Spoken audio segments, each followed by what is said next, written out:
আসসালামু আলাইকুম। প্রিয় দর্শক, প্রধানমন্ত্রী তারেক রহমান উনি কি খুব শিগগিরই ভারত সফরে যাচ্ছেন? এই সময় কি ওনার ভারত সফরে যাওয়ার কোনো উদ্যোগ অথবা কোনো সম্ভাবনা দেখা দিয়েছে? এই প্রশ্নটা ইতিমধ্যে উচ্চারিত হচ্ছে। কেন মানে প্রধানমন্ত্রী তারেক রহমান ভারত যেতে কবে পারবেন কবে পারবেন না এই বিষয়ে সিদ্ধান্ত দিচ্ছেন নাহিদ ইসলাম। আপনি তো বলবেন যে ঠিক আছে, এই বিরোধী দলের একজন নেতা হিসাবে উনি এ ধরনের শর্ত দিতেই পারেন, এ ধরনের দাবি করতেই পারেন। হ্যাঁ, পারেন, করতেই পারেন। কিন্তু আমার প্রশ্নটা হলো, এই দাবিটা কি যৌক্তিক কিনা? প্রধানমন্ত্রী তারেক রহমান ভারত যেতে পারবেন কি পারবেন না, এটা কি নির্ভর করবে যে শেখ হাসিনার আমাদের এখানে প্রত্যাবর্তন হবে নাকি প্রত্যার্পণ হবে? এটা কিন্তু একটা জরুরি প্রশ্ন, যে শেখ হাসিনা কি তার কি প্রত্যর্পণ হবে নাকি প্রত্যাবর্তন হবে। মানে উনি কি নিজে নিজেই ফিরে আসবেন নাকি ওনাকে ভারত ফিরিয়ে দেবে? এই আলোচনাটা কিন্তু এর আগেও উঠেছে, আগামীতে উঠবে। আমি আশা করছি আগামী কয়েকদিনের মধ্যে এটা নিয়ে আমি একটা ডিটেল প্রত্যার্পণ করব না, সেটা মানতে হবে আমাদের। যদি না করে ধরা যাক, তাহলে কি আমাদের সঙ্গে ভারতের সম্পর্ক উন্নতি হবে না? কেন হবে না? একজন ব্যক্তির ফেরা না ফেরা কি আসে যায়? কি আসে যায়? কারণ আপনি ওই ব্যক্তিকে একটা বিচারের আওতায় এনেছেন, একটা রায় হয়েছে, আরও অনেকগুলি মামলা ওনার বিরুদ্ধে চলছে। রায় হওয়াটাই কিন্তু আমাদের দিক থেকে করণীয় কাজ। তারপর তাকে আমরা হাতে পেলাম কি পেলাম না সেটা অন্য প্রসঙ্গ।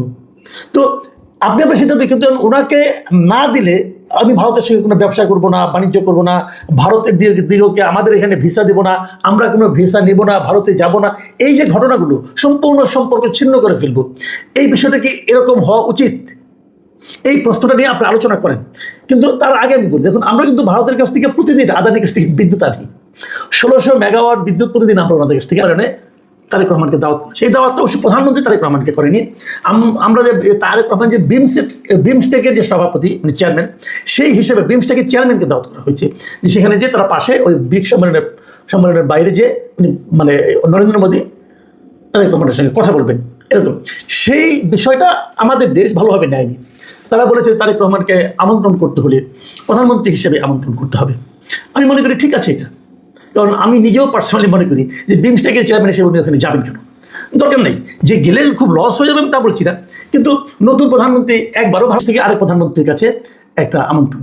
এবং এরই মধ্যে আমরা দেখেছি যে গত বৃহস্পতিবার ভারতের রাজ্যসভায় তাদের যে পররাষ্ট্র প্রতিমন্ত্রী আছে কীর্তিবর্ধন সিং, তিনি বাংলাদেশ সম্পর্কে বেশ কিছু ইতিবাচক বক্তব্য দিয়েছেন এবং সেখানে তিনি বলেছেন বাংলাদেশের সঙ্গে আন্তঃসীমান্ত যোগাযোগ যে প্রকল্পগুলো আছে সেগুলো নিয়ে ভারত বাংলাদেশের সঙ্গে দ্বিপাক্ষিক আলোচনা চালিয়ে যাচ্ছে। এবং আরও কিছু সম্ভাবনার কথা সরাসরি বলেননি, সেখান থেকে বোঝা যাচ্ছে এটা যে ভারত অন্তর্বর্তীকালীন বাংলাদেশের অন্তর্বর্তীকালীন সরকার মানে ডক্টর ইউনূস সরকারের আমলে যে বাণিজ্যিক কর্মকাণ্ডের উপর এম্বার্গো ভারত দিয়েছিল, খুব সম্ভবত সেগুলো তারা তুলে নেবে, এরকম একটা ইঙ্গিত ভারতীয় বিভিন্ন মিডিয়ায় কিন্তু এরই মধ্যে এসেছে। তো সেগুলো যদি হয় তাহলে সেটা অবশ্যই আমাদের জন্য ইতিবাচক হবে। এবং এই ইতিবাচক কাজগুলো তারা করছে কেন?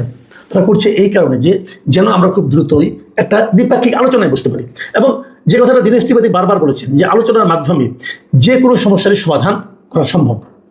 এবং আমি নিজেও মনে করি, আমরাও মনে করি আলোচনা তো করতে হবে। আমরা একজনের সঙ্গে কথা বলবো না, অমুক করবো না। দেখুন ভারতের সঙ্গে কিন্তু আমাদের যোগাযোগ প্রতিবেশী হিসেবে থাকবে।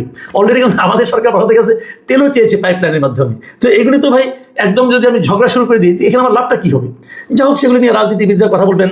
আমাদের যে দলগুলো রাজনীতি হচ্ছে ভারত বিরোধিতা, তারা হয়তো মানে যে কোনো কিছু বিনিময়ে বিরোধিতাকে টিকিয়ে রাখতে চাইবেন, কিন্তু দেশ তো ওনারা চালাবেন না, দেশ চালাবে যারা সরকার গঠন করেছে তারা। তাদেরকে অনেক কিছু চিন্তা করতে হবে এবং সেই চিন্তা তারা করবে। আমি পার্সোনালি যেটা মনে করি সেটা হলো যে ভারত আমাদের প্রতিবেশী, আমরা প্রতিবেশীকে কখনোই পরিবর্তন করতে পারবো না। সেক্ষেত্রে ভারতের সঙ্গে আমাদের সুসম্পর্ক থাকলে ভারতেরও লাভ, আমাদেরও লাভ। সুসম্পর্ক থাকা মানে এই নয় নতজন হওয়া। আপনি চোখের সঙ্গে চোখ লাগিয়ে কথা বলতে চান, এটা অতি উত্তম।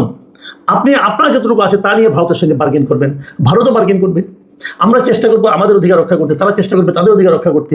এবং এই দুই দেশে আত্মসম্মান নিয়ে পরস্পরের সঙ্গে সম্পর্কিত হবে, এটাই স্বাভাবিক। আমরা নতজনও হতে চাই না, কিন্তু আমরা সার্বক্ষণিক বিরোধেও থাকতে চাই না। এই জিনিসটা মাথায় রেখে আমি জানি না আলটিমেটলি তারেক রহমান ইন্ডিয়াতে এই যে খবরটা এনডিটিভি দিয়েছে এটা হবে কিনা, কিন্তু আমি মনে করি যে তারেক রহমানের ইন্ডিয়াতে যাওয়া অবশ্যই জরুরি, কিন্তু সেটা প্রধানমন্ত্রী হিসেবে যাওয়া জরুরি, ওই বিমস্টেকের চেয়ারম্যান হিসেবে না।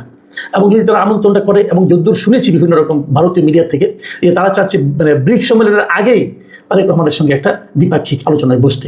যদি সেটা হয়, আমার ধারণা সেটা উভয় দেশের জন্যই ইতিবাচক হবে। প্রিয় দর্শক, আমরা অপেক্ষা করি, দেখা যাক কি হয়। সবাই ভালো থাকবেন। আল্লাহ হাফিজ।